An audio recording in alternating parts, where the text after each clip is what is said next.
ఈ నెల 8వ తారీఖున ఉదయం 10 గంటలకు బెంగళూరులో హెలికాప్టర్లో బయలుదేరి రాప్తాడు మండలం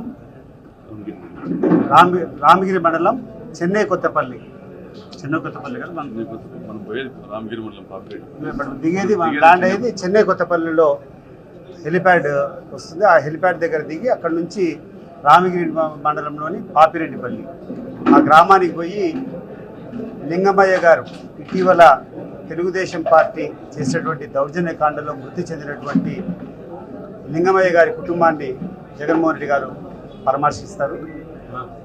ఈరోజు ఈ రాష్ట్రంలో ప్రత్యేకంగా ఈ అనంతపురంలో జిల్లాలో జరుగుతున్నటువంటి ఈ అక్రమాలు, ఈ అరాచకాలు ఒక అనంతపురం జిల్లాలోనే కాకుండా రాష్ట్ర వ్యాప్తంగా అనేక ప్రాంతాల్లో కూడా ఇవే జరుగుతున్నాయి. ఒక పార్టీ టికెట్ పైన గెలిచినటువంటి వ్యక్తులను వాళ్ళు రాజీనామా చేస్తేనో లేకుంటే ఖాళీ పడితే తిరిగి మళ్ళీ అదే పార్టీ వాళ్ళు ఎన్నుకోబడతారు. ఎందుకంటే ఆ పార్టీ ఏ పార్టీ మెజారిటీ ఉంటుందో అదే పార్టీ మళ్ళా జరుగుతుంది. కానీ ఒక విచిత్రమైనటువంటి పరిస్థితి, ప్రజాస్వామ్యం మీద గౌరవం లేనటువంటి వ్యక్తులు ఈ తెలుగుదేశం పార్టీ నాయకులు. ఇది ప్రతిరోజు రుజువైతానే ఉంది.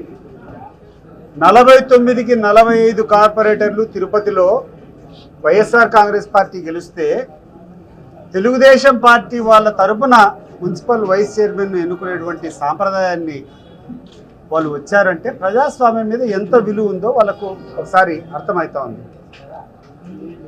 ఇంకొక సంవత్సరం వ్యవధి ఉంది. ఒక సంవత్సరంలో ఎన్నికలు జరుగుతాయి. మీ మాదిరి వైఎస్ఆర్ కాంగ్రెస్ పార్టీ భయపడి తోక దిప్పుకొని వెనక్కిపోయే రకం కాదు.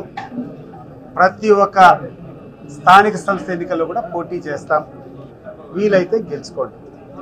అంతేగాని వైఎస్ఆర్ కాంగ్రెస్ పార్టీ గెలిచినటువంటి సీట్లలో కూర్చొని ఈ ఒక సంవత్సరం కోసం ఇంత అరాచకాలు అవసరమా? ఈ రకమైనటువంటి ప్రజాస్వామ్యాన్ని కూని చేసేటువంటి పద్ధతులు అవసరమా అని చెప్పి చంద్రబాబు నాయుడు గారు గుర్తుంచుకోవాలా. సూటిగా ఆయన్ని అడుగుతున్నాం. న్యాయం గురించి, సుపరిపాలన గురించి, రాష్ట్రంలో అన్ని రకాలుగా మంచి పాలన అందించాలనే దాని గురించి నువ్వు లెక్చర్లు ఇస్తాంటావు. ఇదేనా నువ్వు ఇచ్చే లెక్చర్ అని చెప్పి నేను అడుగుతున్నా. ఏ రకంగా నీకు అర్హత ఉంది? ఏ రకంగా నీ పార్టీ పోటీ చేస్తుంది? వైఎస్ఆర్ కాంగ్రెస్ పార్టీ సభ్యులటువంటి చాట నువ్వు నిలబెట్టాలనుకోవడము, ఇక్కడ భయభ్రాంతులకు గురి చేయడము, లొంగకుండా ఉంటే వాళ్ళకు విపరీతంగా డబ్బులు ఆశ చూపించడము, అవి లొంగకుండా ఉంటే భయభ్రాంతులు చేయడము, ఆఖరికి చంపడము. ఇంత దౌర్భాగ్యం అవసరమా? చంద్రబాబు నాయుడు గారు నిన్ను గమనిస్తూ ఉంటారు. ఈ రాష్ట్ర ప్రజలంతా ఈ విషయాన్ని స్పష్టం చేయడం కోసం, రాష్ట్ర ప్రజలందరినీ కూడా అప్రమత్తం చేయడం కోసం, ప్రజాస్వామ్య ప్రక్రియను ఈ రాష్ట్రంలో చిరకాలం ఎటువంటి అవాంతం లేకుండా నిలబెట్టడం కోసం జగన్మోహన్ రెడ్డి గారు ఇక్కడికి వస్తున్నారు. ప్రజాస్వామ్యవాదులంతా పార్టీలకు అతీతంగా, కులాలకు మతాలకు అతీతంగా పెద్ద ఎత్తున వచ్చి ఈ యొక్క కార్యక్రమానికి సంఘీభావం చేసి అప్రజాస్వామ్యవాదులు ఎవరున్నా, దౌర్జన్యకారులు ఎవరున్నా, ఎవరైనా ఎక్స్ కానీ వై కానీ ఎవరైనా ఉండని ఒకటే ఒక పిలుపు, అన్యాయం చేసేటువంటి వాళ్ళను దూరం పెట్టండి, ప్రజాస్వామ్యాన్ని పరిరక్షించండి. అదే పిలుపుతో జగన్మోహన్ రెడ్డి గారు వస్తున్నారు. దాన్ని విజయవంతం చేయవలసిందిగా అందరినీ కోరుకుంటున్నాను.